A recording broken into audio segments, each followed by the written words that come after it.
What's up, everyone? I'm Dennis from Super Pirate Bros, and today we're going to get right into my favorite deck profile of EB01. Well, he's not new from there, but he got the most support from EB01, and that's the purple-yellow Crocodile.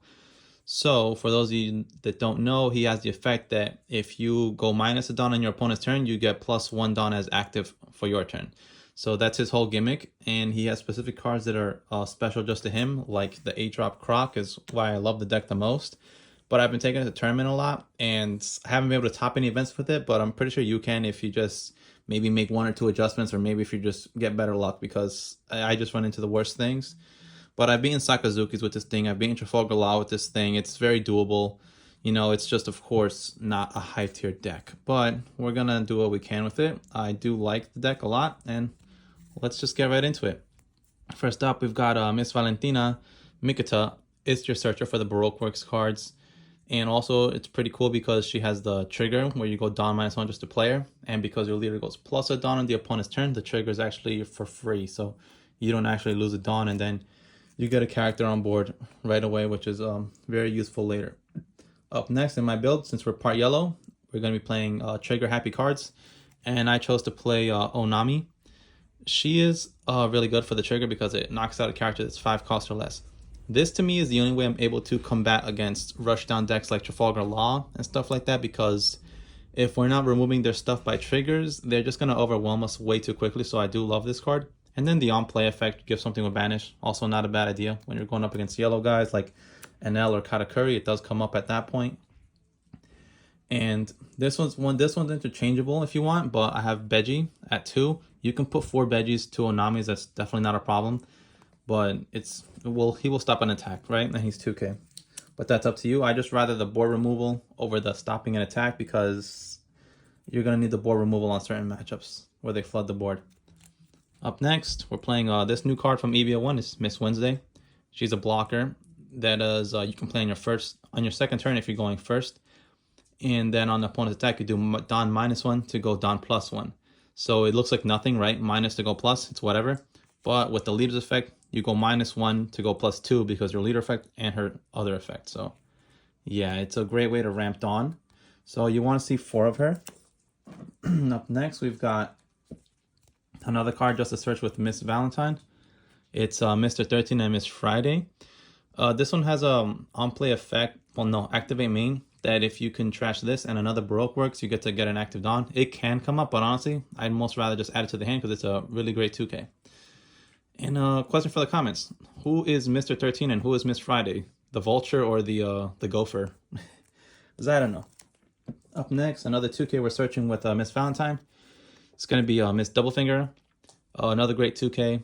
And then just has a good trigger that'll get you a free Dawn if you're doing it early enough. And because she goes Dawn -1, your leader will get you that Dawn back, so you only go +2 pretty much. So 2 of hers is a must. 4 of hers is a must. Up next, we have Mr. Bon Clay Bentham. This was the best card out of the entire set, as it's the most expensive one. But it's on play, you get a free Dawn as active, and when you attack, you get to just copy a character's attack power and become that strong as well. So definitely a crazy good card. Very good for the ramping effect of this deck. So of course you got to play 4 of it.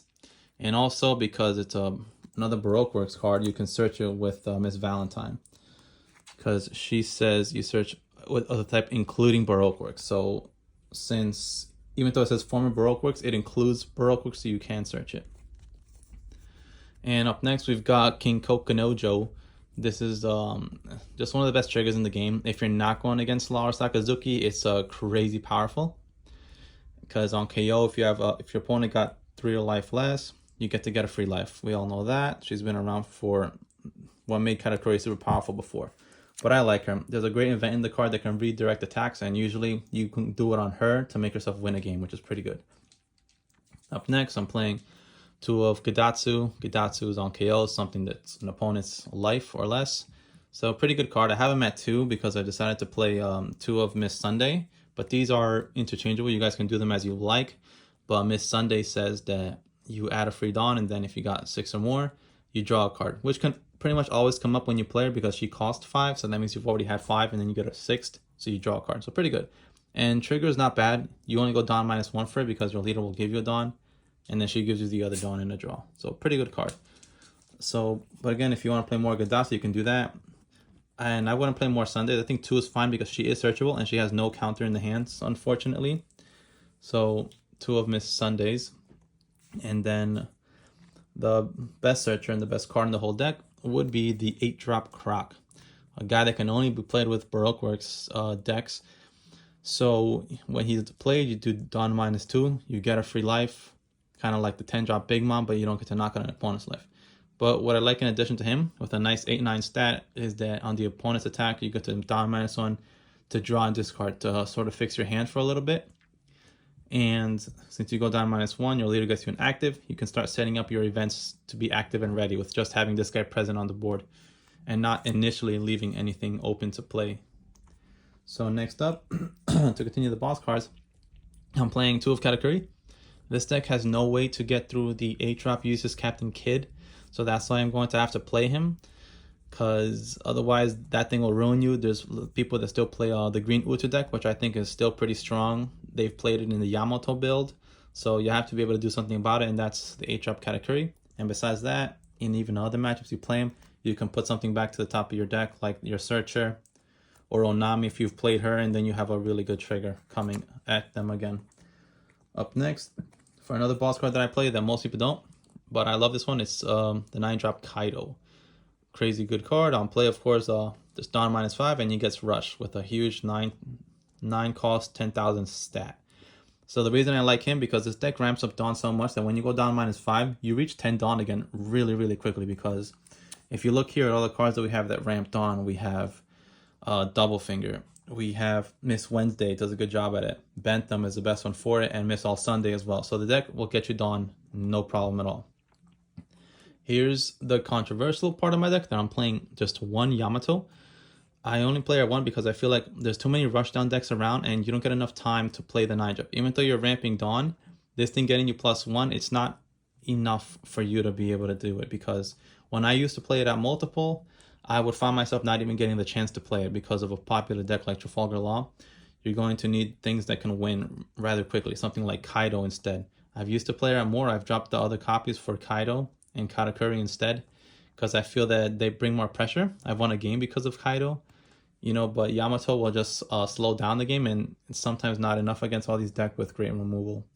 But that's up to you. I like always a variety of boss cards. I've got 4 8-drop, 2 Katakuri, 2 Kaidos, 2 Yamatos.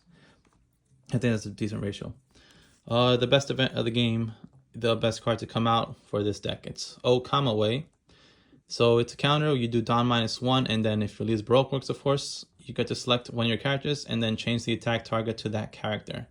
So it's pretty nice. You can do it so that, like, let's say your Crocodile was rested, it just attacked or something, they're ready to attack them.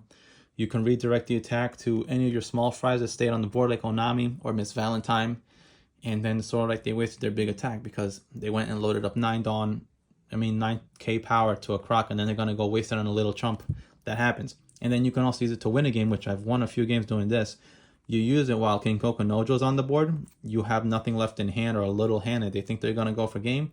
Boom, you play this, switch the attack target to King Nojo, you get another life, and then they can't, take you for game. So I've beaten a Sakazuki player the other day with this. It was pretty funny. But yeah, it's a nice surprise card. Once people don't see it coming, they pretty much lose to it every time. It's a great card. And it's also searchable with Miss Valentine because it is a Baroque Works card. That's what I like about it. Up next, I'm choosing to play 2 Blast Breath. Blast Breath, of course, is one of the oldest powerful events in the game. It's like Radical Beam for this deck, because since you do Dawn -1 for 4,000 power, the leader gives you that Dawn back, so it's not an issue. So I like Blast Breath because it's a free 4,000 boost to help protect your leader or any character in your deck. So got no room to put it anyway, so I'm just going to throw it there for now. And then last event, this is one that you want to hold in your hand. It's going to be Reject. You're playing Reject until it gets banned in the next set. So by OPO 7, you're not allowed to play this, but since we are now, you got to play it. It's really good. You get to win games by just holding on to it, because you do get to give damage to the opponent. And that's pretty much will leave your other attacks to go for game a lot more easier. And it can also KO something that costs 5 or less, so any blocker. If Sabo's been there for a turn already, you can even knock him out as well. So many great uses for the card Reject. You might even want to bump it up to 2. Probably take out maybe 1 Blast Breath, possibly, or 1 of Miss All Sunday or something like that. But yeah, this is the official deck build. That's what I got for now. And let me know what you guys think. I think it's a very fun deck to play. It's very surprising. You can catch wins off any deck. You just need a little bit of good luck and the opponent to have some kind of bad luck. But this is the Croc deck, and I hope you guys try it out. If you haven't already, it's pretty fun. It's the strongest he's ever been yet. So I don't know if he'll get a support in the future, but we'll see if he does, and then I'll bring it back again. Anyways, thanks for watching. Peace.